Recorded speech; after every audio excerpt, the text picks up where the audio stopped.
Hello everyone, and welcome to another episode of the Wise Decision Maker Show, where we help you make the wisest and most profitable decisions. My name is Dr. Gleb Tsipursky. I'm the CEO of Disaster Avoidance Experts, the future of work consultancy that sponsors the Wise Decision Maker Show. And today, I want to share with you about a new frontier of remote work, outsourcing jobs overseas. You're not surprised by this, are you? The remote work and the changing business landscape means that businesses need to leverage flexibility to recruit and retain talent. And we see extensive labor shortages and rising wages. So it's driving the outsourcing of jobs overseas, because cutting costs is becoming a priority as well as getting great talent. And so this is huge. There's a lot of companies that have never engaged in outsourcing that are engaging in outsourcing increasingly because of remote work. Companies saw increased productivity with work from home during the pandemic, and now with increasing remote work availability, that's what they're looking for. Cheaper talent overseas, and some companies are hiring better talent overseas, not cheaper talent overseas, so it depends. But most companies that I've seen, and I've helped 25 companies transition to figuring out their future work models. 23 of them chose a hybrid first model, 2 of them chose a remote first model, but the large majority of the ones that chose a hybrid first model still hire a minority of fully remote workers, many of them hire overseas. So 7.3% of US senior managers are moving jobs abroad due to remote work, including many of the companies I work with. 10 to 20 of US service support jobs may move overseas in the next decade, research shows, including software developers, HR professionals, and payroll administrators, as well as many others. Trust is crucial if you're going to successfully outsource remote work. So successful remote work relies on trust, not a distributed workforce where you have your own office somewhere else, but actually people working remotely in their own homes overseas, which again, previously we've seen a lot of distributed workforces. Now we're seeing increasingly actually fully remote workforces overseas. And trust is crucial here, especially it's more important when outsourcing overseas because there's more challenges to overcome. You want to build trust through open communication and transparency. Clearly define your expectations, your goals, and your company values to build a culture for people who are working remotely overseas, and create an environment that values employee input and concerns. So make sure to get their input and concerns, both your existing employees here in the US and your employees overseas, your new employees. Overcome communication challenges with people who are global. Working with them brings some challenges. There are multiple time zones, so to consider that. There's a language barrier. Now, you're generally going to hire English speakers, but English is, generally speaking, going to be their second language. So you need to consider that.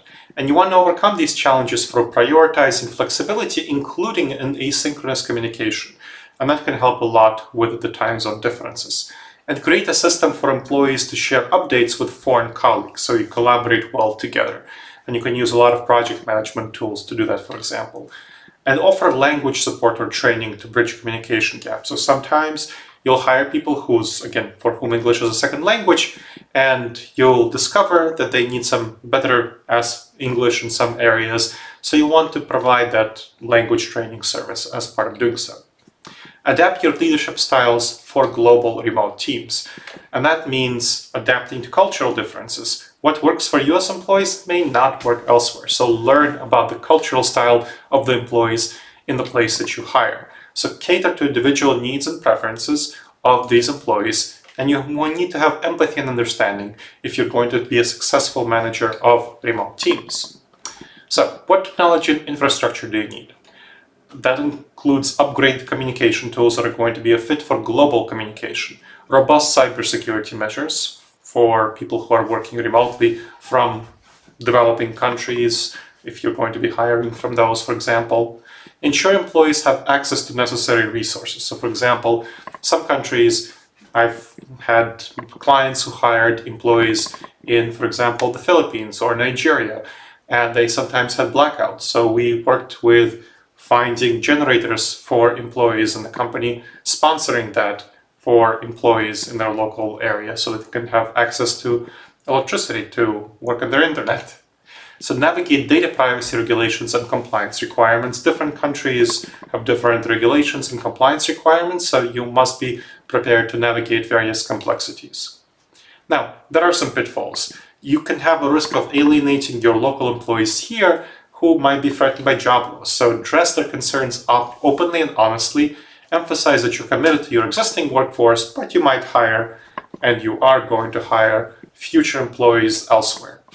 So there's a need for additional investment in infrastructure and training for your current employees and for your global employees. Cutting corners in that will lead to poor performance. They can undermine any potential cost savings. Now, there are a couple of dangerous cognitive biases you want to overcome. These are dangerous judgment errors we have because of how our mind is wired. The status quo bias is one of them. There's a preference for maintaining the current state even if changing is beneficial for us. It can prevent companies from outsourcing jobs overseas. And to overcome this bias, you want to gather data and analyze the benefits and drawbacks of outsourcing. Look at the business case for it. Present a compelling case for change to the decision makers and involve key stakeholders. Address their concerns if you want to foster effective buying. Another one is the empathy gap. It's a difficulty in understanding other people's feelings, motivations, and behaviors.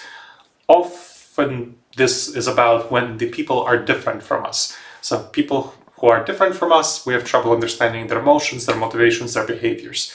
So outsourcing decisions may lack consideration of the emotions, of the emotional impact on employees who may be replaced and will have to collaborate with new international colleagues. So again, they fear being replaced. If you are not intending to replace them, you really want to reinforce that you won't do that. You're just looking to hire future employees elsewhere. But you also want to address their concerns about collaborating with international colleagues who have different time zones, who have different cultural backgrounds and preferences, who may need some hand-holding and using English and so on. Address the empathy gap. Put yourself in the shoes of your employees. Conduct surveys, focus groups, or one-on-one conversations to gather their input, to understand their concerns, to make them feel heard, and develop a clear plan to address these concerns. That's what I do with my clients, and it's very helpful. Consider the cultural and emotional needs also of international employees, their backgrounds, values, and expectations, and create an inclusive, supportive environment.